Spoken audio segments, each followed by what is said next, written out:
Bonjour everyone, Pantoufleee here today for a new video in which we have the pleasure of talking about the 40TP, the brand new tier 6 Polish tank. Aesthetically talking, I think you already know what tank it looks like, and this one is the KV-1S. And to be fair, if I had to sum up this whole tank, I would tell you that it's a KV-1S that features a different gun, and probably a better one thanks to its amazing DPM.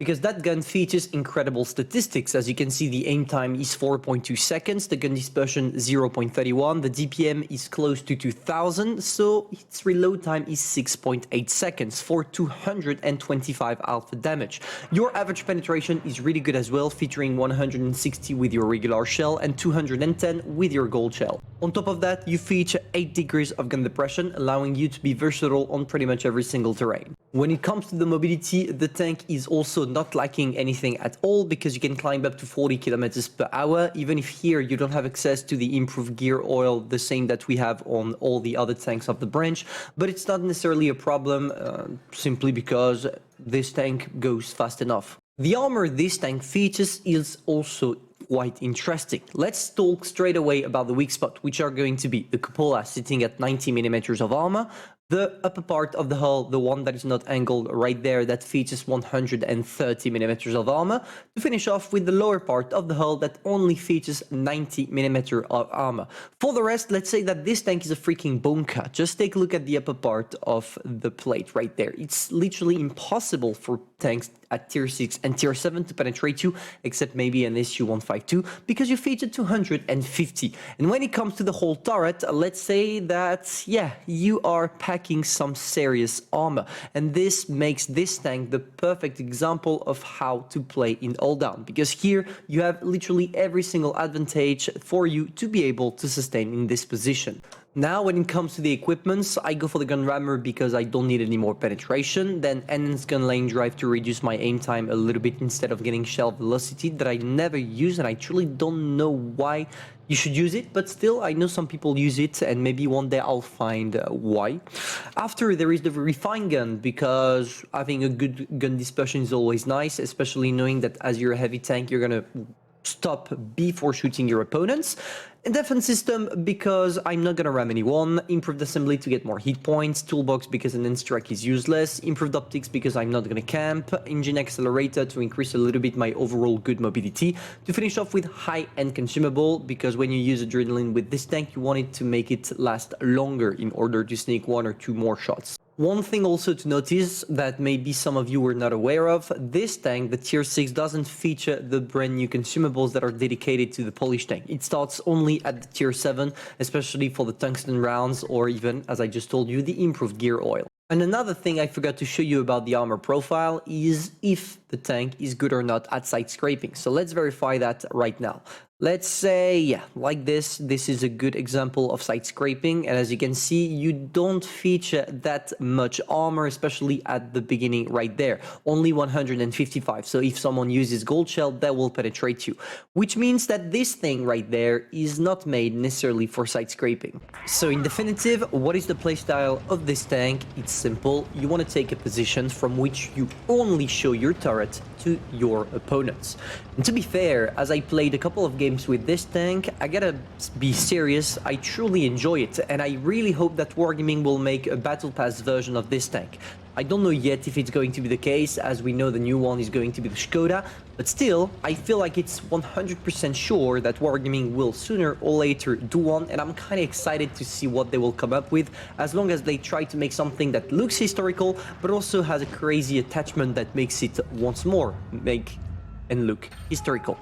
So, where are we going right now? As you can see, we tried to get straight to the cap circle, because on that map, the cap circle features some crazy all-down position. And it's gonna work pretty well because the enemies decided to go on the right side of the map, which is not our case.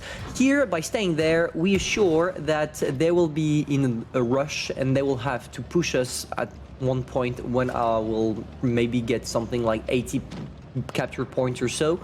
And doing this, it definitely allows me to prevent them first. And what I mean by preventing them to come, I mean being able to shoot at them as they are crossing on the other side of the map to join our spawn. So there we go, we sneaked one on the VK, and now we are trying another one of the 40 TP Habia, but unfortunately for us, from time to time, it's quite hard with the gun handling of it. So there we go, here, luckily for us, it worked. And to be fair, the combination between the reload time of this tank and its alpha damage is just something that is really enjoyable, because instead of, unlike, I should say, most of tier 6 premium or even tier 6 regular tech tree heavy tank, here you are actually packing some serious DPM. And it's also really enjoyable to not wait like 10 seconds between your reload times to shoot. Unfortunately for me, I'm kind of locked by the M4 Sherman and the VK, and I really wanted to escape, but it was quite hard at the beginning. But now I find myself once again in a position from which I only show the turret, which is gonna help us quite a lot. And yeah, something I forgot to tell you, this tank is definitely not immune to Amarak. Here you got the example, and it's probably one of the biggest downsides of the line, because not only is the 40 TP scared of ammo hit, but the 60 TP is as well. So there we go, we are going to try to use the M4 Sherman to hide ourselves, and we are going to come back to a safe position as soon as we can. And it seems like here it's impossible for me to penetrate the VK3601H even using gold shell at the front. And this is the first time it happened to me, and I was like, damn, is my gun penetration so bad? And no, it's not. So I truly don't have a clue what this tank and what this guy is packing for me not to be able to penetrate. But it's not going to be a problem, because sooner or later we will kill it. So there we go, we're staying all down, and unfortunately here, as the 40 TP Habia, the first one shot, I thought that I was safe, but no, it's not the case. Not a problem, as long as we stay in all down, we should be able to sneak the shots and to survive. There is the guy that is coming, and he's a one-shot for us, and yeah, we got the kill. Now we have to deal with the second one, the Habia, but we are a one-shot to him, so we gotta be careful. There we go, we sneak the first one, and we're hiding back to a safe position. I see that the NT25 is trying to circle me, so I'm turning around. I know that the guy will probably struggle penetrating me based on the fact that the penetration is not enough on an MT to be able to penetrate me, and boom, that's it. We got 2 kills, nearly 3.6k damage, and we carried the game by staying at the exact same position, simply because we had the possibility to stay all down. That led me to get a first class, but also a high caliber medal, 3.6k damage and 46,000 credits. And it's totally logical, because if you take a look at my my tanks, I actually enriched tier 6, tier 7 and tier 8. Which implies that those tanks you're seeing right there are gonna make myself more credits.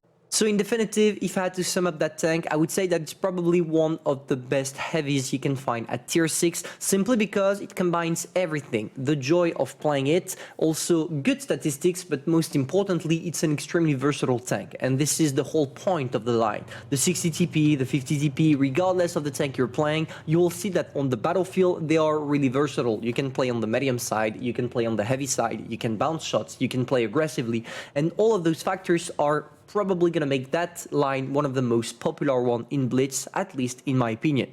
If you agree with this, feel free to subscribe, like and share, and personally, I'm gonna see you soon for a new video, probably tomorrow or probably this afternoon in 6 hours, simply because it seems like the Halloween event is gonna start soon. See ya.